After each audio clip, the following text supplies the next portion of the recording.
जैसे ही ठाकुर जी को वृंदावन में प्रादुर्भाव भयो है, कैलाश पर बैठे हुए देवादिदेव महादेव विचलित है गए, बोले ओहो ठाकुर जी पर ब्रह्म प्रकट भये हैं, मैं दर्शन करवे जाऊंगो।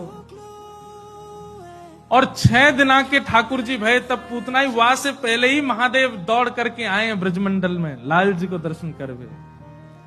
अब बात ऐसी है कि ब्रजवासी तो सब केवल बाहर खड़े खड़े आनंद कर रहे हैं, पर महादेव के चित्त में तो ये भावना है मुंह को कोई अंदर लेके जाए और दर्शन कराए, और अंदर से दर्शन तो कोई को भी नहीं है रहे लाला के। लेकिन महादेव तो वहीं प्रार्थना कर रहे हैं, महादेव पधारे। और सब गोपीन से आकर के कह रहे हैं हम भविष्य बताते हैं, यशोदा मैया को जाके कहो कि अपने लाला से मिलवाए हमें। यशोदा मैया से कोई गोपी ने जाकर के कही, बोले मैया द्वार पे एक जोगी आयो है, हम तो कह रही हैं आप लाला को एक बार दिखवाए दो, गंडा वंडा बांध जाएगा, नजर नहीं लगेगी लाला को। आप लाला को एक बार दिखवाए दो, गंडा वंडा बांध जाएगा, नजर नहीं लगेगी लाला को। यशोदा मैया ने जैसे अटारी पे चढ़ के ऊपर से झांक करके देखे महादेव को स्वरूप कैसो है। मैया ने जैसे अटारी से चढ़ करके देखी, अंग भभूत गले मुंड माला, मुंडन की माला गले में, शेष नाग फन फन फुसफार मर्रो है, बांको तिलक भाल में चंद्रा, घर घर अलग जगायो, घर घर जाके अलाक निरंजन चिल्ला रहे हैं। नंदरानी यशोदा बोली इतनो भयभीत बाबा, और तू कह रही है मैं अपने लाला को या को दर्शन कराऊं? मना कर दे, नहीं मिलेगा मेरो लाला। ऐसो भयभीत सखियों ने जाकर के महादेव से कही, बोले महादेव मैया कह रही है आपको स्वरूप बड़ो खतरनाक है, आपके गले में मुंडन की माला है, ये सर्प बैठे हैं, इन सबन को देख के लाला डर जाएगा, या हमारे मैया अंदर ना बुला रही आपको। महादेव बोले अरे मैया ये तो एक सर्प है, एक सर्प के मारे डर रही है, तेरो लाला तो शेष नाग, 1000 फन वाले शेष नाग पे सोवे तेरो लाला। तेरो लाला तो 1000 फन वाले शेष नाग के ऊपर सोवे। इतने में यशोदा मैया अटारी पे आकर के बोली 1000 फन के ऊपर सोवे मेरो शत्रु, मेरे लाला के ऊपर ऐसो काय को लालच। सब सखीन ने जाके मैया से कही मैया ये ऐसे ना जाएगो, लाला तो मिलके ही जाएगो। मैया बोली मैं सब जानू, बाबा ने थोड़ी बहुत सामग्री दियाऊंगी, सो बस सामग्री लेकर के आनंदित हो जाएगो, चलो जाएगो। और यशोदा मैया सुंदर थाल में कछु सुंदर सुंदर सामग्री लेकर के सोने के थाल में सजा करके लेकर के गई हैं। यशोदा मैया थाल में सामग्री लेकर के गई।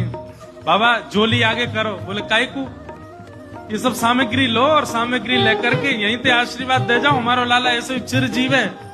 और बाबा कोई और कमी हो तो बताइए, सब आपके काम बनवा देंगे, लेकिन बाबा क्षमा करो लाला से नहीं मिलवाऊंगी। आपके रूप को देख करके मानवन को डर लग रहा हो, मेरो लाला तो बड़ा छोट हो, कैसे देखेगा आपको। मैया तू अपने लाला को जाने ना है, मेरे जैसे रूप वारे तो वाके चारों ओर डोलते रहे मैया, वाको कोई फर्क ना पड़े। मैया हमें तेरी ये सब वस्तु नहीं चाहिए, हमारी केवल एक कामना है, मैया तेरे लाला को दर्शन करेंगे, बाकी बिना हम जाएंगे नहीं लौट के। मैया बोली अंतिम बार पूछ रही हूं भिक्षा चाहिए कि नहीं, मिलेगी तो केवल भिक्षा मिलेगी, लाला नहीं मिलेगा। महादेव बोले मैया भिक्षा नहीं चाहिए, बस अपने लाला को दर्शन करा दे और कछु नहीं चाहिए मुझको। ऐसो आशीर्वाद दे के जाऊंगा जुग जुग जीवा को तेरो, ऐसो आशीर्वाद दे के जाऊंगा जुग जुग जीवा को तेरो लाला।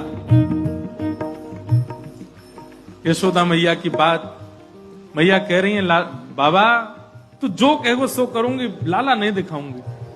महादेव वहीं अपना त्रिशूल गाड़ करके बैठ गए, बोले हम तुम्हारे द्वार पे ही बैठ जाएंगे, कभी तो निकर के आवेगो, अभी तो छोटो है, कल को बड़ो हो जाएगो तब आवेगो, जब आवेगो तब वासे देख लेंगे।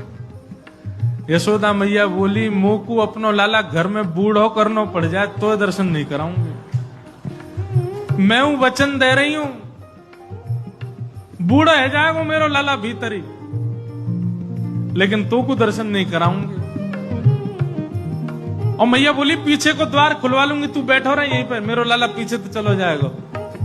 महादेव बोले मैया हम जोगी हैं, अनेक रूप धारण कर लेते हैं, चारों ओर से आपके नंद भवन को घेर लेंगे, कभी तो निकलेगा।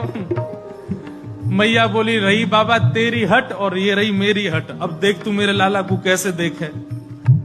सब गोपीन से कहती हाँ भैया आज जाने देख लियो सो देख लियो, अब मेरो लाला कोई को नहीं दिखेगा, अब तो लाला घर में ही रहेगा भीतर।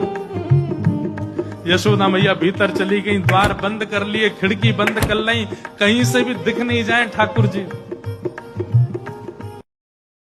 महादेव बाहर बैठे हैं, नेत्र बंद करके नन्हे से गोपाल जी का स्मरण कर रहे हैं चित्त में, और स्मरण करते हुए कह रहे हैं गोपाल जी इतनी दूर से हम चल करके आए, इतनी मेहनत करके परिश्रम करके आए, आपकी एक झलक देखवे के काजे आए, कोई और कछु तो आपसे चाहिए नहीं, और आप इतने जो है का नवाब बन के बैठे हो, भीतर से निकल के ही नहीं आ रहे हो। मैया के चित्त में नेक भावना प्रकट करो, दर्शन तो कराए अपनों। महादेव के भाव सुन करके यशोदा मैया की गोद में पौड़े भय ठाकुर जी ने रुदन करना प्रारंभ किया, और ऐसे रोए ऐसे रोए ऐसे रोए। ठाकुर जी खूब प्रयास की, मैया ने दूध पिलायो, दही चटायो, शहद चटा दियो, ठाकुर जी नहीं शांत भये। खूब झुंझुना दिखाए, खूब नए नए खेल दिखाए, लेकिन ठाकुर जी नहीं शांत भये।